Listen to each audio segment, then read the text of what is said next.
Now application of Biot-Savart law. Okay.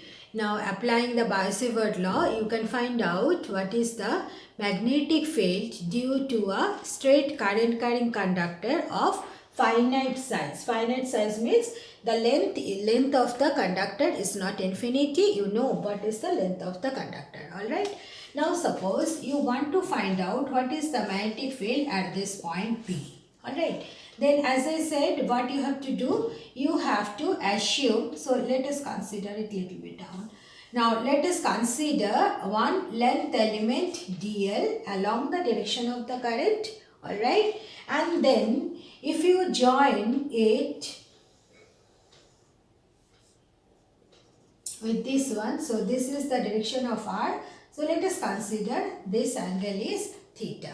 Alright, now you have to, if you apply the Biot-Savart law, then you can write what? dB is equal to mu 0 by 4 pi I dl sine theta divided by, here you see I have considered this angle theta. So if you consider ideal is this direction, r is this direction, so this angle will be 180 minus theta divided by r square. Now you know 180 minus theta is theta only. So you are getting mu 0 by 4 pi I dl sine theta divided by r square. So this is the magnetic field due to the small length element chosen. Alright. Now here you see what will be the total magnetic field. It will be integration dB. So if you integrate it, then mu 0 by 4 pi you can take outside. So it is becoming I dl sine theta by r square.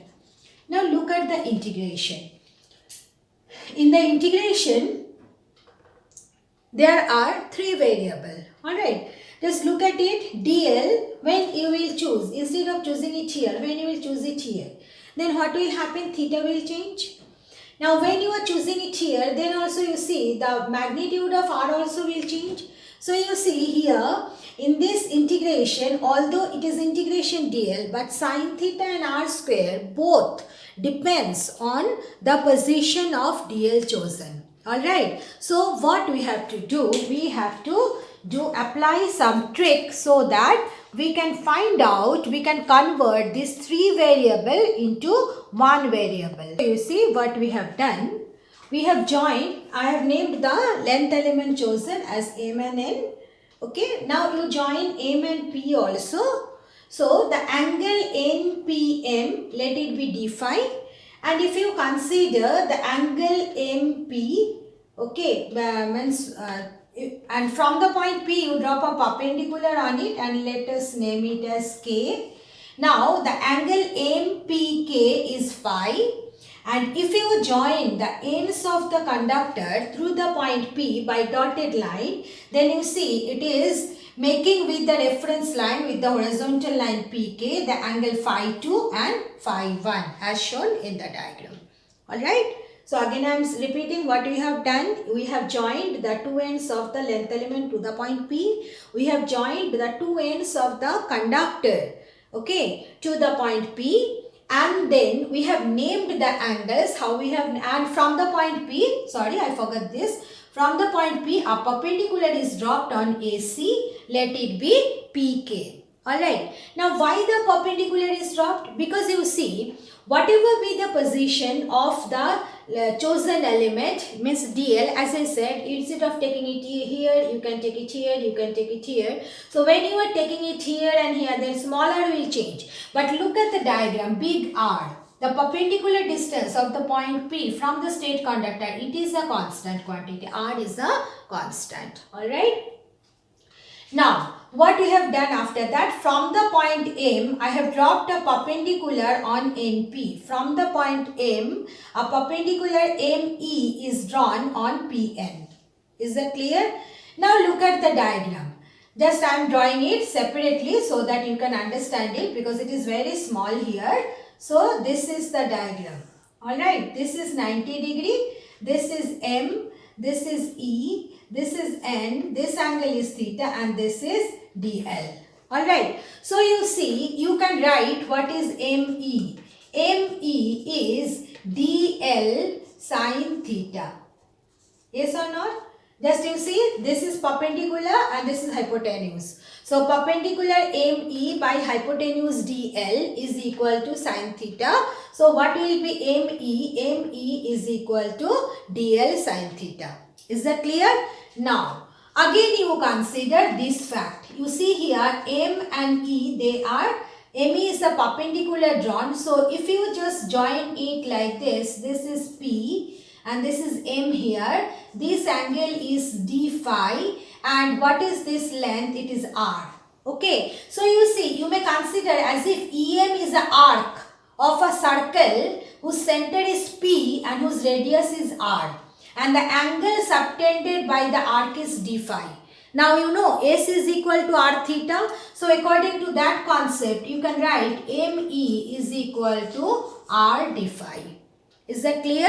So if you compare DL sin theta and R D phi, you see ME is DL sin theta and ME is also R D phi. So you can write it as DL sin theta is equal to R D phi.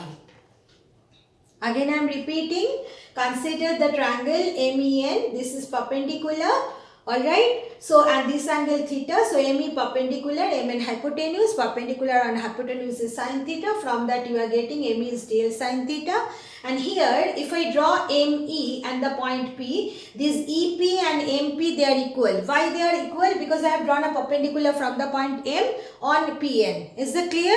So you see, you may consider EM is the arc whose center is P, arc of a circle whose center is P and radius is R. So in that case, what is the length arc? Length of an arc. Length of an arc is R into multiplied by the angle subtended by the arc at the center. So what is the angle subtended by EM at the center? D phi. So what will be ME? ME is R D phi. So if you compare these two, then you can write DL sin theta is equal to R D phi. Is that clear? Now again you come to this. If you consider PE is R, then MP is also R. Alright, PE is R means MP is also R. Now if you consider the triangle PMK, consider the triangle PMK. Alright, so I can write here, this is equation 1, this is equation 2. Now you are getting in triangle PMK. Alright, you can write, you see here, this is angle phi and this is the R. So this is base. So base R by hypotenuse smaller is equal to cos phi. So you can write small r is equal to big R by cos phi. Is that clear? So this is one relation we have got, DL sin theta is R D phi. Another relation we have got, small r is equal to, this is the third relation, small r is equal to big R divided by cos phi. Okay, clear now? Now you see, in the relation, this one, what we can do now, mu 0 by 4 pi, again we can taking out. Now, DL sin theta, in place of DL sin theta, you can write R D phi divided by R square. So, you see R cancel. Now, I is not depending on the integration. So, you can take it outside. So, it is becoming D phi by small r. Now, again, you can substitute small r by this relation R by cos phi. So, you see what you are getting, mu 0 I by 4 pi big R. Again I said that big R is the perpendicular distance of the point of observation from the straight line, which is a constant quantity. It does not depend on the position of DL chosen. So you see, you can take big R outside the integration. So what it is becoming? Cos phi d phi. Alright. Now if you integrate, now here for this one, you see, we can put the limits of integration. Why? Because you see, when it is coming cos phi d phi, integration is over phi. Now what is the limit here? You see, limit is from C to A. So for C, what is the angle? Phi 1. But see here, phi 1 is in the downward direction. Alright, phi 1 is in the fourth quadrant. So it is negative. So what will be the limits of integration? Minus phi 1 to plus phi 2. Because phi 2, if you consider, it is in the first quadrant, and you know first quadrant angles are positive, and phi 1 as it is in the fourth quadrant, so it will be negative. So you can write it as mu 0 I 4 pi r integration minus phi 1 to plus phi 2 cos phi d phi. So you see here, if you look at the integration now, how many variables here we are having? We are having only one variable phi. But if you consider that original relation, how many variables are there? 3. dl, theta and r. So you see, just by little bit geometric construction, what we have done, we have converted the 3 variable into 1 variable. Okay, it has become now, instead of 3 variable, we are having only 1 variable phi. Now what you are getting then?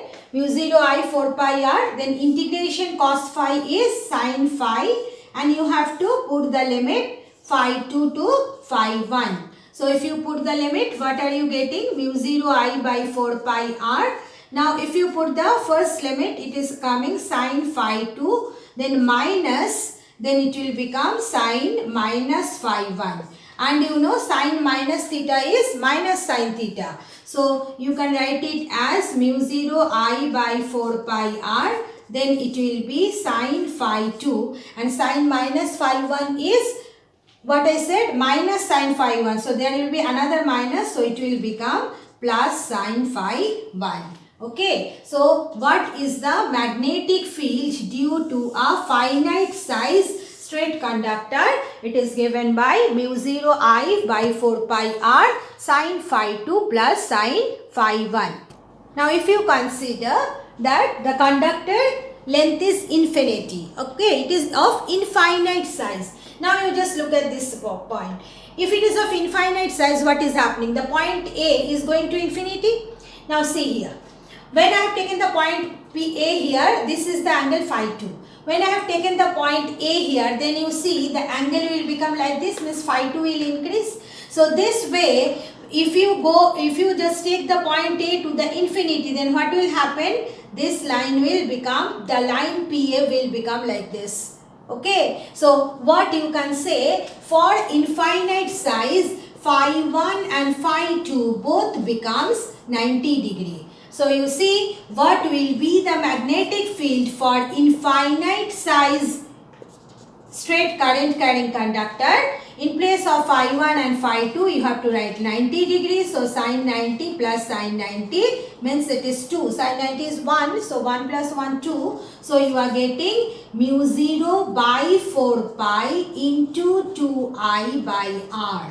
This is the expression for magnetic field. You see here why I have not cancelled 2 by 4, because always in any expression we prefer to substitute mu 0 by 4 pi as 10 to the power minus 7. So that's why I have not changed this value. So you can write mu 0 by 4 pi into 2I by r, or if you want you can write it this way also. I am writing it here, mu 0 I by 2 pi r. Is that clear? So this is the magnetic field due to a straight current carrying conductor of infinite length. Is that clear? So you must remember both the relation for solving the numerical. Sometimes in the multiple choice type question also this expression comes. So kindly remember the expression for the magnetic field due to a straight current carrying conductor of finite size as well as of infinite size. This is most important. Okay. And what is the relation? Remember, mu 0 I by 2 pi r. So this is the way you can apply Biot-Savart law to find out the magnetic field due to a straight current carrying conductor. So if you plot the magnetic field versus distance of the point of observation for a straight current carrying conductor, then according to this relation, B is equal to mu 0 by 4 pi, then 2I by r. What will be the nature of the graph? The graph will be like this. Is that clear? So it will be a curve like this, because B and R, they are inversely proportional. Okay. So here, oh, I have done a mistake here. Here it should not touch. means it should be like this.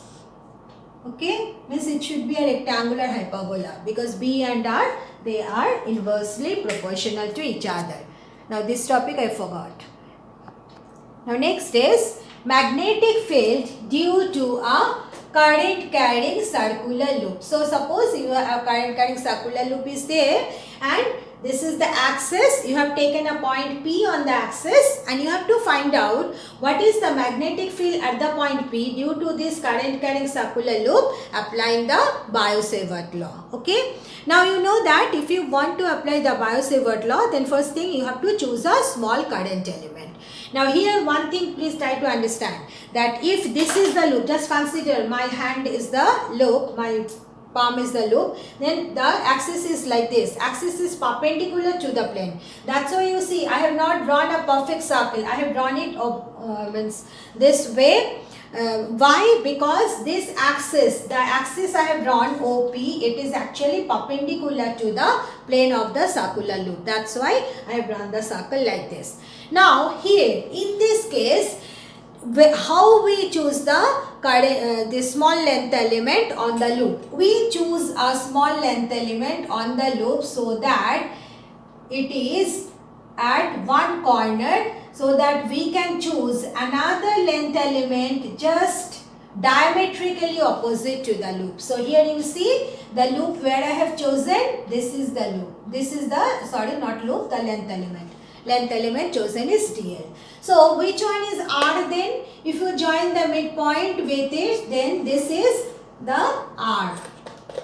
Means the distance of the point of observation from the length element chosen. Okay. Now you see from this length, for this length element DL here, chosen here, what will be the direction of magnetic field DB? It should be perpendicular to R and perpendicular to IDL also. So that's why here we can draw it like this. I have drawn it perpendicular to R. Okay, so this is the direction of the magnetic field due to the small length element. Now you see, if I take a diametrically opposite length element, then for this length element also, if you draw the diagram, then from the symmetry of the diagram, you can say this is also R, and what will be the direction of the magnetic field? This will be along this direction. Now if you consider this angle is phi, then you see you can break it into, you just consider this as the x-axis and this as the y-axis.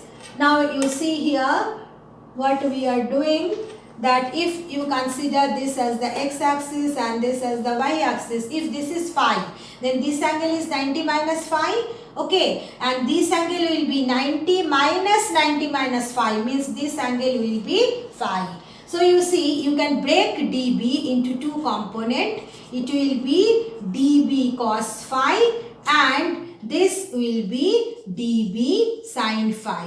So exactly in the same manner, the dB in the downward direction, okay, that also you can break into two components. This is dB cos phi and this one, that's why I have given two arrows here, dB sin phi. Alright, the first dB sin phi, the upper one is for this dB and this dB sin phi is for the lower dB, means lower magnetic field. Okay, lower magnetic field is due to this length element and the upper magnetic field is due to this length element. Now why we have done this? Because if we consider the two diametrically opposite length element and if we break their magnetic field into the x and y component, then just look at the diagram. dB cos phi, they are equal in magnitude but opposite in direction. So what is happening? dB cos phi, they are cancelling each other's. Okay, so you see, when you are writing integration dB, then you can write it as integration dB sin phi. Why? Because cos phi component, integration means what? Summation, isn't it? So when you will sum up dB, then its cos phi component, when you are adding them as they are opposite in direction, the sum of dB cos phi will be 0. So which will exist only the sin phi component. Okay, the horizontal component, the component acting along the axis of the loop. Alright, so you see one can write B is equal to integration dB sin phi. So as no space is there, I am writing it here. So what is dB? dB is again mu 0 by 4 pi I dl. Now look at here. What is the angle theta? I dl sin theta. Sin theta is 90 degree, isn't it? Just you consider this is the loop. Alright, and this is the R. Actual diagram. Actually 3-dimensional diagram, when we draw it in 2 dimension, then it becomes difficult to perceive what are the angles. So here just try to understand it. If this is the circular loop and here is the center, so if I join it like this is DL, this my finger is DL and this is R. So what is the angle between them? Theta, 90 degree. So it will be IDL sin 90 degree. This is for dB we have got. Again sin phi is there divided by R square. So you see what are you getting? Mu 0 I dl sin phi by 4 pi R square. Now this relation is very interesting. If you look at this relation, then you see sin phi how you can write. Small r is this distance is smaller. So if I consider the distance of the point P from the axis, if it is x, is that clear? Now you see sin phi how you can write it, and if I consider big R be the radius of the circular loop taken. Okay, then what will be sin phi? Sin phi will be R by big R by small r. Okay, and not only that, another point, just understand it, phi is constant.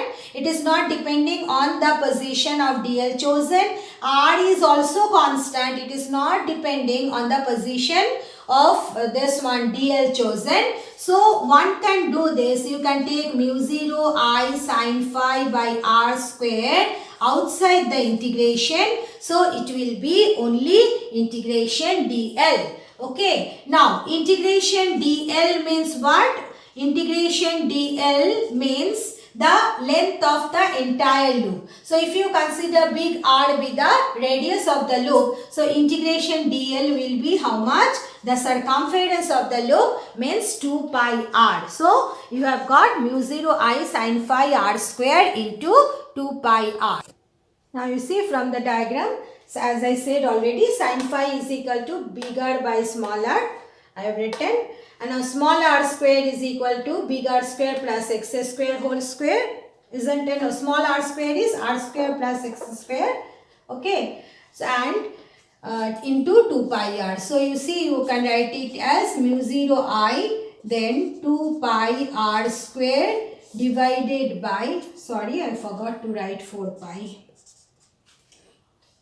Here also 4 pi should be there. So 4 pi again. R is how much? R is under root r square plus x square. So you see you can write it as r square plus x square whole to the power 1 plus half means 3 by 2.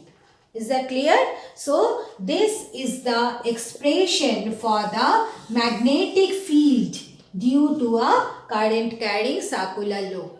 Okay. Now here you see, if you consider the point of observation is far away, point of observation is far away from the axis of the loop, means if you consider x is much greater than the radius, then you can write it as, you see, mu 0 I into 2 pi r square divided by 4 pi into r you can neglect with respect to x. So it will be x square into 3 by 2 means x cube.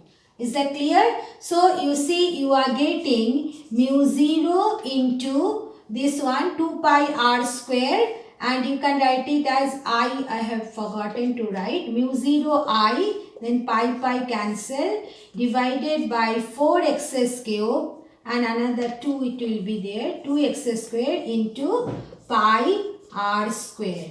Now pi r square, what is it? It is the area of the loop, not x square, x cube, area of the loop. So you can write it as mu 0 IA divided by 2x cube. Okay. Now you see the important concept we are getting from this relation mu 0 IA by 2x square. Now I hope you can remember for electric dipole moment we have got it. The electric field, I am just writing it here. You don't have to write. This is for your better understanding. Electric field, it is given by 1 by 4 pi epsilon naught P by 1 by 4 pi epsilon naught P by R cube. Can you remember? P by R cube it was. Now where P was the electric dipole moment. So exactly in the same manner for magnetic field one can write like this. Magnetic field is given by mu naught by 4 pi Pm by x cube, where Pm is the magnetic dipole moment. Alright, now here you see, if you consider this relation for the magnetic field due to a circular loop of current. So you see, if you consider the term Ia, it is representing nothing but the magnetic dipole moment. Alright, what is this Pm? It is magnetic dipole moment. So a current carrying, I hope in 10th standard you studied this already. A current carrying circular loop behave like a magnetic dipole, and then we use the clock rule. Okay, if the current is in the clockwise direction, then it will behave like a south pole, and if it current in the anti-clockwise direction, it will behave like a north pole.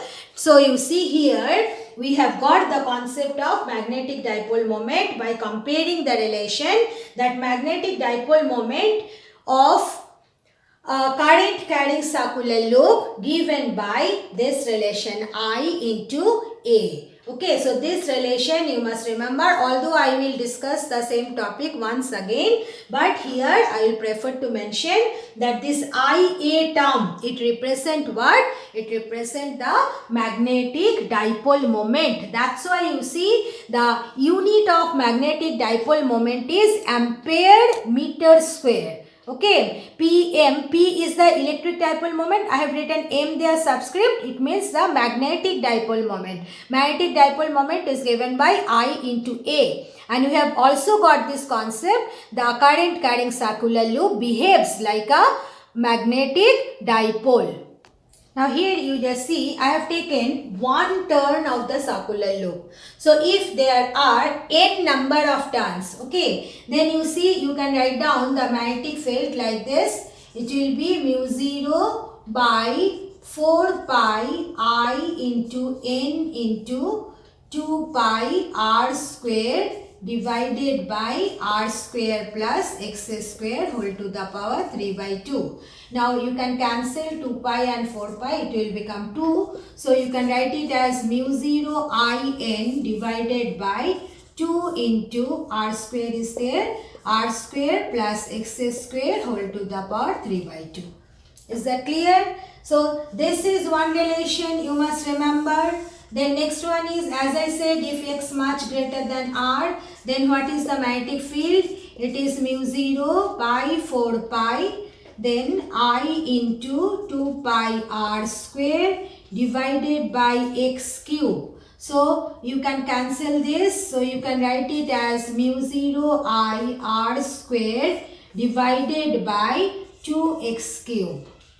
Okay, or you can write like this, it is mu 0 by 2 pi into IA by x cube. Is that clear? Because you see here pi r square when I write it will become A. So this is one relation you must remember. Then next one is, at the center of the loop what is the magnetic field? Very interesting. At the center of the loop. So when you are taking the point of observation at the center, then you see x is becoming 0. So when x is becoming 0, what is the relation? Mu 0 I, then 2 pi r square, and it is coming 4 pi, then it will come r cube, because x is 0 and r square to the power 3 by 2 means r cube. So if you cancel the terms, what it is coming? Mu 0 I divided by 2r. Alright, so what is the magnetic field at the center of the loop? It is given by mu 0 I by 2r. This is the most commonly used expression for solving the numericals. So you must remember it. So what is the magnetic field at the center of the loop? According to Biot-Savart law, it is given by mu 0 I by 2r. What is r here? R is the radius of the loop. Okay, and this is the expression for means anywhere you have taken the point P, and this is the expression when you have taken the point of observation far away from the point. Okay, so these are all the magnitude. Now the question is, what is the direction of the magnetic field B? The direction of the magnetic field B will be along the direction of dB sin phi. So what is the direction of dB sin phi? Along the axis away from the loop. Alright. So what is the direction of the magnetic field due to a current carrying circular loop? At a point on its axis, always it will be along the axis, number 1 point, and second point, the direction is away from the loop. Okay, along the axis, away from the loop is the direction of the magnetic field. So kindly remember these three expressions. So this is the way, by applying Biot-Savart law, one can find out what is the magnetic field due to a current carrying circular loop. Thank you, girls.